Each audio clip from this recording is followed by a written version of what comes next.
இங்க நம்ம ஒரு நல்ல படத்துக்காக உட்காந்து ஜாலியான படத்துக்காக எல்லாரும் கை தட்டுறோம். ஒரு பெண் உள்ள உட்காந்து கலங்கிக்கிட்டே உட்கார்ந்துருக்கா. பேட் கேர்ள்னு ஒரு படம் வரவே இல்லை.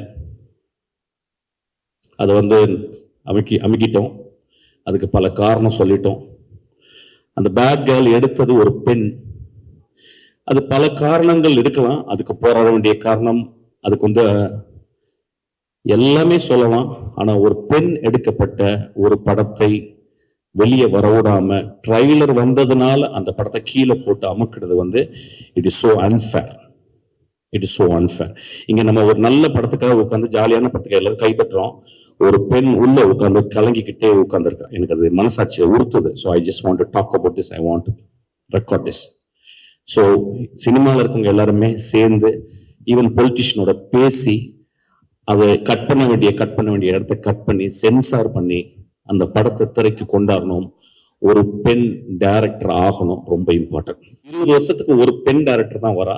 அந்த பெண் வரணும். அந்த படத்துல நிறைய விஷயங்கள் சொன்னாங்க. ஆனா எக்ஸ்ட்ராடனரி ஃபில்ம் மேக்கிங் அந்த படத்துல நான் ட்ரைலர்ல பார்த்தேன். So we have to, it is not that we should talk against people, politicians or something. அவங்க சொல்றது நியாயம் இருக்கும். பட் எல்லாருமே கருணையோடு நினைத்து பார்த்து அந்த பெண் குழந்தை ஒரு படத்தை செய்திருக்கிறாள். அந்த படத்தை வெளிவரதுக்கு நம்ம எல்லாரும் கேட்டுக்கொள்ளணும், கெஞ்சி கேட்டுக்கணும்னு நான் கேட்டுக்கிறேன்.